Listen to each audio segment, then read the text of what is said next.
When we think of Weimar Germany, we often only remember it as the prelude to Hitler, a fragile experiment doomed from its very first breath. However, it's not often acknowledged that Weimar was, for a brief and remarkable stretch, one of the most progressive democracies anywhere in Europe, a nation that rebuilt itself, however imperfectly, out of the wreckage of imperial collapse. To understand how it began, we have to go back to the final chaotic weeks of the First World War, when an empire that had once seemed unshakable came apart within a matter of days. By the autumn of 1918, Germany's military position had become hopeless. Allied offensives on the Western Front had pushed German forces into steady retreat, and the country's own high command, led by Erich Ludendorff, quietly admitted to the Kaiser that the war could no longer be won. Rather than face this reality openly, the military leadership maneuvered to hand political authority to civilian politicians, ensuring that it would be Democrats, not generals, who would be forced to sign whatever humiliating peace followed. This decision, made almost cynically to protect the reputation of the army, would haunt German democracy for the rest of its short existence. The final collapse came from below, rather than above. In late October 1918, sailors at the naval base in Kiel mutinied rather than accept orders for a suicidal final battle against the British fleet, a battle military commanders wanted to fight purely to preserve national honor rather than for any strategic purpose. The mutiny spread rapidly, from Kiel to other ports, then inland to major cities, as workers' and soldiers' councils, inspired partly by the revolutionary example of Russia the previous year, began seizing local authority across the country. By the 9th of November, revolution had reached Berlin itself. Facing the real possibility of a Bolshevik-style uprising, Kaiser Wilhelm II abdicated and fled into exile in the Netherlands, bringing more than 400 years of Hohenzollern rule to an abrupt and undignified end. In the confusion of that single afternoon, a republic was declared not once but twice, by two rival political factions speaking from two different balconies in central Berlin, each hoping to seize the initiative before the other. Philipp Scheidemann of the moderate Social Democrats proclaimed a democratic republic almost spontaneously, fearing that if he did not act immediately, more radical revolutionary forces might declare a Soviet-style state instead. Out of this improvised, almost accidental beginning, a new German government now had to negotiate an armistice, and soon after, a permanent peace, even as German soldiers were still technically occupying territory in France and Belgium, a fact that would later fuel bitter myths claiming the army had never truly been defeated on the battlefield at all. Part 2. The Weight of Versailles. The peace conference that followed convened at Versailles outside Paris in early 1919. And Germany's new representatives were not invited to negotiate so much as to receive terms already decided among the victorious Allied powers. The resulting treaty, signed in June 1919, imposed conditions that struck most Germans not as a fair settlement, but as a calculated humiliation. Article 231, which would become infamously known as the War Guilt Clause, assigned Germany sole moral and legal responsibility for causing the war, a judgment that German public opinion across the political spectrum rejected almost universally, regardless of whether historians today might view German responsibility somewhat differently. Beyond the question of guilt, the treaty's material terms were severe by any measure. Germany lost roughly 13% of its pre-war territory, including the industrially significant region of Alsace-Lorraine, returned to France, and parts of eastern Prussia ceded to the newly reconstituted state of Poland. The German army was reduced to a mere 100,000 men, a token force compared to the millions who had served only a year earlier, and Germany was forbidden from maintaining an air force, submarines, or heavy artillery. Perhaps most consequentially for the story of what followed, the treaty committed Germany to paying reparations for war damage, a sum left initially undetermined but finalized by an Allied Reparations Commission in 1921 at 132 billion gold marks, a figure so staggering that many economists of the era, including the British economist John Maynard Keynes, who resigned from the British delegation in protest, argued openly that it could never realistically be paid without destroying the German economy in the attempt. For ordinary Germans, largely unaware of the desperate military situation their own generals had actually faced in late 1918, the treaty landed as a shock and a betrayal.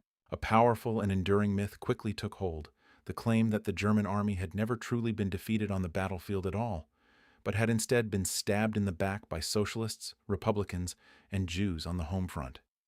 This myth, false as it was would poison German political life for the entirety of the Weimar Republic's existence, and the fragile new democracy tasked with signing and enforcing the treaty found itself permanently associated, in the minds of many citizens, with national defeat and humiliation it had played no part in causing. Part 3. A Constitution, ahead of its time. And yet, remarkably, out of this atmosphere of crisis and resentment, German lawmakers produced a constitution that was, by the standards of 1919, genuinely progressive. Drafted largely by the legal scholar Hugo Preuss and adopted in the city of Weimar in August 1919, the document that gave the Republic its enduring name granted universal suffrage to all citizens over the age of 20, men and women alike. At a time when many established democracies, including the United Kingdom and the United States, had not yet extended full voting rights to women. The Constitution guaranteed extensive civil liberties, freedom of speech, freedom of religion, and freedom of assembly, and established a system of proportional representation designed to translate the popular vote as precisely as possible into seats in the national parliament, the Reichstag. In these early years, and again later during the mid-1920s, Berlin blossomed into one of the great cultural capitals of the world, a magnet for artists, scientists, and intellectuals fleeing more conservative or repressive environments elsewhere. Albert Einstein conducted much of his most influential later work at the University of Berlin. The Bauhaus movement, founded by architect Walter Gropius in 1919, revolutionized design and architecture with an aesthetic that still shapes the modern world a century later. Cabaret theaters, experimental cinema, and a famously open, provocative nightlife made Weimar-era Berlin synonymous with a kind of cultural freedom that felt, to many participants, like a genuine break from the rigid conservatism of the vanished imperial era. Yet the same proportional representation system that made German democracy feel so precisely responsive to public opinion also carried within it a serious structural weakness. Because seats in the Reichstag were allocated in close proportion to vote share, with a comparatively low threshold for a party to gain any representation at all, German parliamentary politics fragmented into a crowded field of competing parties, from communists and independent socialists on the far left, through several flavors of liberal and centrist parties, to Catholic and conservative parties, and eventually the small but growing National Socialist Party on the far right. Building a stable governing majority from this fractured landscape required constant, often unstable coalitions between parties with fundamentally different visions for the country, a structural fragility that would make effective governance difficult from the Republic's very first days in office. Part 4. The First Cracks.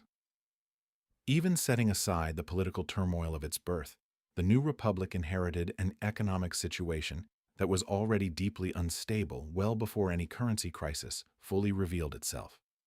During the war years, the imperial government had made a fateful decision to finance nearly the entire war effort through borrowing rather than raising taxes, issuing a series of war bonds to the German public on the confident assumption that a German victory would allow the defeated Allied powers to cover the costs afterward through reparations of their own. This was, in effect, a bet on victory, and when that bet failed catastrophically in November 1918, the mountain of domestic war debt did not disappear. It simply transferred directly onto the books of the fragile new democratic government, joined now by the additional and far larger burden of reparations owed to the very powers Germany had failed to defeat.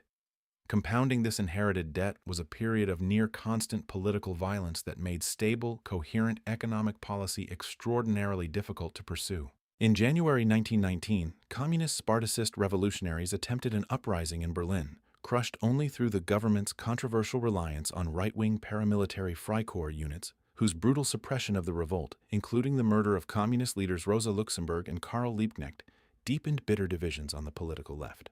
In 1920, a right-wing coup attempt known as the Kapp Putsch briefly seized control of Berlin itself before collapsing under a general strike.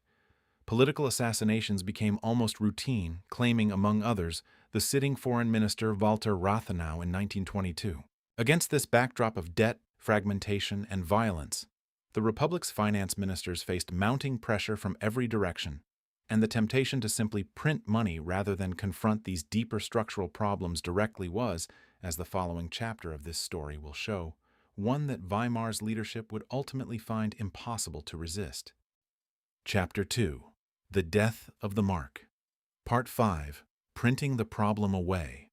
Rather than confronting its inherited debts through the politically painful routes of higher taxation or deep spending cuts, either of which risked further inflaming an already volatile public, Germany's government chose what appeared in the short term to be the path of least resistance. It simply printed more money. Reparations, obligations, government salaries, war pensions for millions of veterans and widows, and the ordinary costs of running the state were increasingly covered not through collected revenue, but through newly issued banknotes flowing out of the Reichsbank's printing presses. This was not, at first, a decision made in obvious panic. Many German officials genuinely believed, or at least hoped, that reparations demands would eventually be revised downward once the Allied powers recognized their impracticality, and that any inflation in the meantime was a temporary, manageable cost of buying time for better terms. The early effects of this policy were gradual rather than catastrophic, which in some ways made the situation more dangerous, since it allowed the practice to become normalized before its true consequences became impossible to ignore. Between 1919 and 1921, the German mark lost value against foreign currencies steadily, but not yet alarmingly, and domestic prices crept upward in a manner that irritated and worried ordinary citizens without yet devastating them outright. Wages, though lagging, mostly kept some pace with rising prices during this period. Savings accounts and government bonds still held meaningful value. Germans grumbled about the cost of bread and coal, but daily life for most people continued along recognizable lines. This slow, creeping devaluation, however, was only the opening act of a far greater catastrophe that had not yet fully arrived, and it left behind a dangerous precedent, a government that had already discovered how easily it could paper over its fiscal problems rather than solve them. Part 6. The Ruhr Crisis. The trigger that transformed slow inflation into full-blown hyperinflation arrived in January 1923. Germany, struggling under the weight of reparations payments it could not comfortably meet, fell behind on scheduled deliveries of coal and other materials owed to France under the Versailles settlement. In response, French and Belgian troops crossed the border and occupied the Ruhr Valley, the industrial heartland of Germany, home to the coal mines and steel works that formed the backbone of the entire national economy. It was, in effect, an armed seizure of collateral, a message that if Germany would not pay voluntarily, the Allied powers would simply take what they were owed by force. The German government's response proved catastrophic for the nation's finances, even as it was celebrated at the time as an act of national defiance. Chancellor Wilhelm II's administration called for passive resistance throughout the occupied region, instructing miners, railway workers, and civil servants to refuse cooperation with the occupying forces, effectively shutting down the productive heart of the German economy through a coordinated general strike. To sustain the strikers and prevent the immediate collapse of the region's population, the government committed to continuing their wages directly from the national treasury, an enormous ongoing expense that had to be financed, as ever, through the printing press, even as the very industrial output that might have generated real revenue to offset this spending had ground to a complete halt. The combination proved lethal, a government pouring out newly printed money to support an idle workforce, while its most productive region produced nothing at all. Whatever fragile equilibrium had allowed the mark's earlier gradual decline to remain manageable finally and decisively broke. Part 7. Numbers Beyond Comprehension. What followed over the course of 1923 was one of the most extreme currency collapses ever documented in modern economic history, a collapse so severe that its statistics still strain ordinary comprehension a century later. At the start of the year, in January 1923, a loaf of bread in Germany cost roughly 250 marks, already a substantial increase over pre-war prices, but still recognizably within the realm of ordinary commerce. By November of that same year, at the very peak of the crisis, that same loaf of bread cost over 200 billion marks. Prices did not simply rise month to month or even day to day. At the height of the hyperinflation, in the autumn of 1923, some contemporary accounts describe prices doubling within a matter of hours, forcing employers to pay workers not weekly or even daily, but sometimes twice within a single working day, so that employees could rush their wages to shops and spend them before their purchasing power evaporated entirely by evening. The physical scale of the currency itself became almost absurd. The Reichsbank issued banknotes in denominations reaching into the trillions of marks, printed hastily and often on only one side of the paper to save time, using presses running continuously around the clock across the country. Germans famously carried cash to market not in wallets, but in wheelbarrows and laundry baskets, a detail so widely reported and photographed at the time that it became one of the defining visual images of the entire crisis. Surviving photographs from the period show children stacking bundles of essentially worthless banknotes as though they were building blocks, and stories circulated, with at least some basis in fact, of households finding it cheaper to paper their walls with discarded currency than to purchase actual wallpaper. Foreign visitors with even modest amounts of stable currency, dollars, pounds, or Swiss francs, could suddenly purchase entire city blocks of German property, or dine lavishly at Berlin's finest restaurants for what amounted to pocket change back home, a stark and humiliating illustration of just how completely the value of German money had been destroyed. Part 8. A society turned upside down. Hyperinflation, for all its uniform statistical horror, did not affect every German equally, and the unevenness of its impact reshaped German society in ways that would echo for years afterward.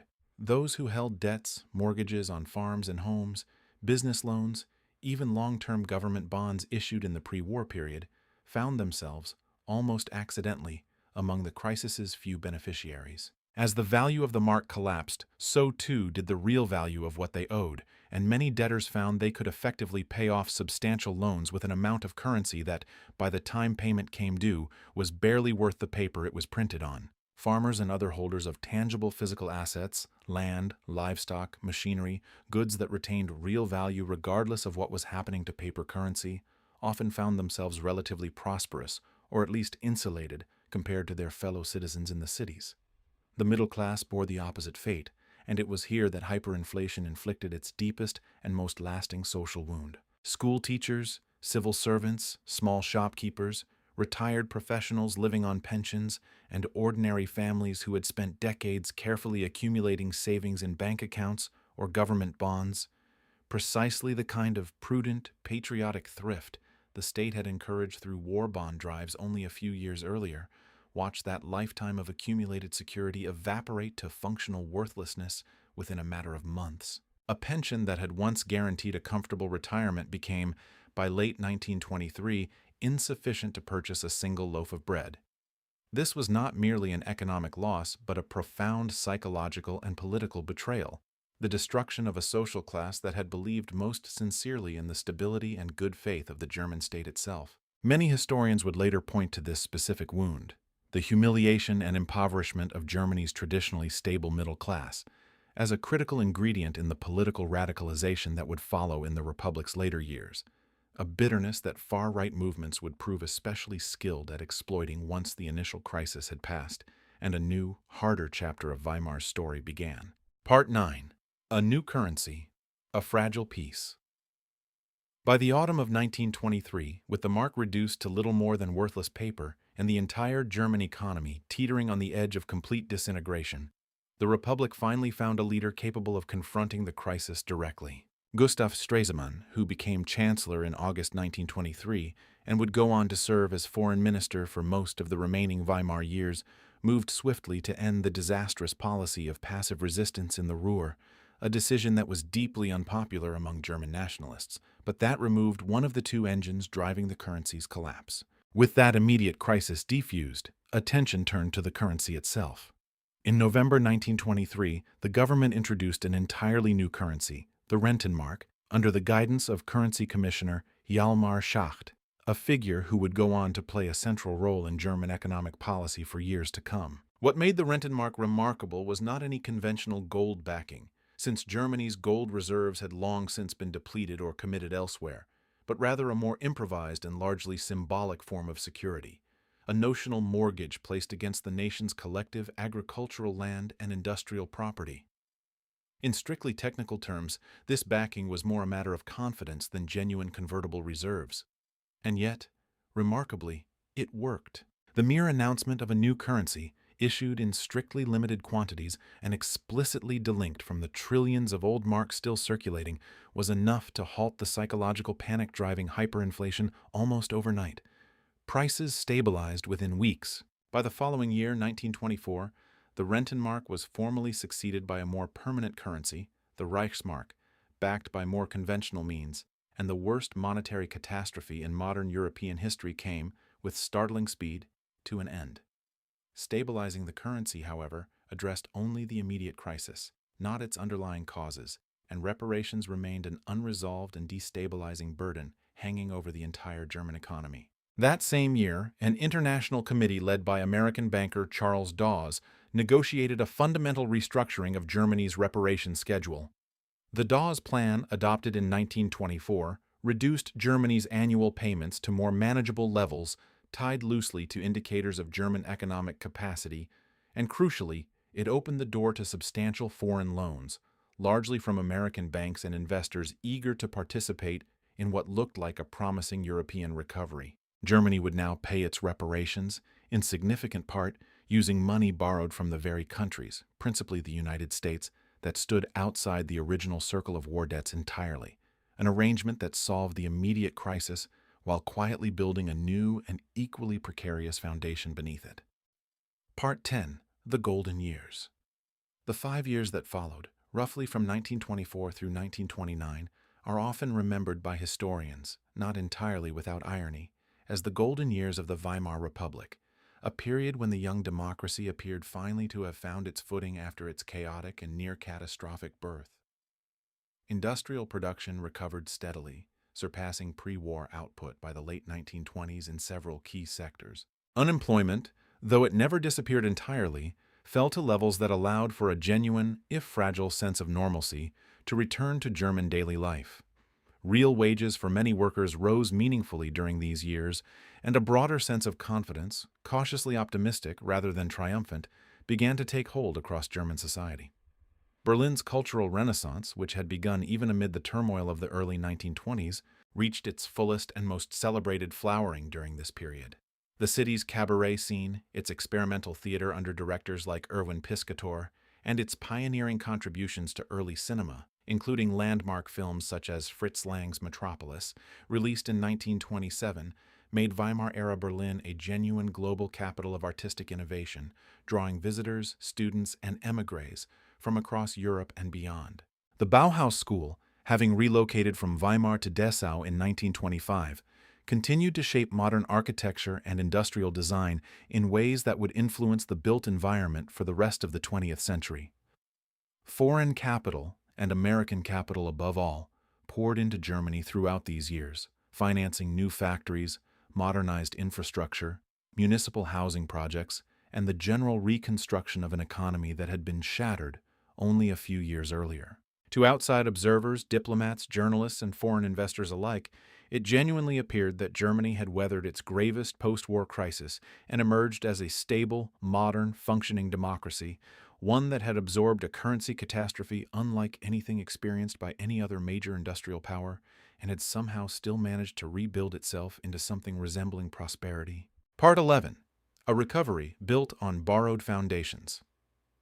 Beneath this genuine and widely celebrated recovery, however, lay structural weaknesses that were far less visible to contemporary observers than the glittering surface of Berlin's cultural renaissance and its rebuilt factories. German prosperity throughout these golden years depended heavily, and in many cases almost entirely, on a continuous and voluntary inflow of short-term loans from American banks and private investors, funds that had no binding long-term commitment and that could, in principle, be recalled on comparatively short notice if economic conditions abroad shifted unfavorably. This was, in essence, a recovery financed on borrowed time as much as borrowed money, a fact that few at the time chose to dwell upon while the loans kept flowing and the factories kept humming. The underlying reparations burden, though eased considerably by the Dawes Plan, and later further reduced under the Young Plan negotiated in 1929, had never actually been eliminated. And it remained a persistent source of resentment among German nationalists who viewed any acceptance of continued payments as an ongoing national humiliation, regardless of how manageable the revised terms had become in strictly economic terms. More significantly still, the deep psychological and social wounds inflicted by the hyperinflation crisis of 1923 had not healed in any genuine sense during these calmer years. They had simply gone quiet, submerged beneath the visible signs of recovery, waiting. The middle-class families who had watched their life savings destroyed within a matter of months had not forgotten that experience simply because prices had since stabilized, and the political bitterness that catastrophe had sown continued to simmer beneath a surface of apparent normalcy, ready to resurface the moment circumstances turned unfavorable once again. Part 12. When the foundations gave way. That surface stability shattered with stunning speed following the Wall Street crash of October 1929. American banks, suddenly facing their own severe domestic crisis and desperate to shore up capital reserves at home, began calling in their short-term loans to German borrowers almost immediately, and the fragile recovery that had been built so substantially upon that continuous foreign credit collapsed nearly as quickly as it had been constructed only a few years earlier. German industrial production contracted sharply. Businesses that had expanded confidently during the golden years now found themselves unable to refinance debts that foreign creditors were no longer willing to extend. Unemployment, which had fallen to manageable levels during the recovery, soared past 6 million workers within a few short years, among the highest rates recorded anywhere in the industrialized world during the opening years of the Great Depression. For Germany's middle class in particular, still carrying the unhealed psychological wound of 1923, this second economic catastrophe within a single decade proved to be more than simply a painful downturn. It confirmed in the minds of many a deeper and more corrosive belief that the Weimar Republic itself, its democratic institutions, its economic management, its very promises of stability, could simply not be trusted to protect ordinary Germans from ruin. This time, unlike in 1923, there would be no swift currency reform, no confident new chancellor arriving with a symbolic new banknote to halt the panic within weeks. The crisis of the early 1930s would instead deepen steadily, feeding a growing appetite among German voters for political movements promising radical, uncompromising solutions to problems the existing democratic order had twice, in the span of little more than a decade, proven unable to solve. Weimar's story, traced across its chaotic birth from imperial collapse, through the single most extreme currency catastrophe in modern European history, and into a recovery that proved to be built on borrowed foundations rather than genuine structural strength, was ultimately a story about the destruction and fragile restoration and final second destruction of public trust. A currency, once it has been shown to be worthless, leaves behind more than empty bank accounts. It leaves behind a population that has learned, at painful cost, that the promises of the state can fail completely and without warning. That lesson, learned first in the wheelbarrows of worthless banknotes in 1923 and confirmed again in the mass unemployment lines after 1929, would prove in the years that followed to be one of the most consequential and destructive inheritances of the entire Weimar era.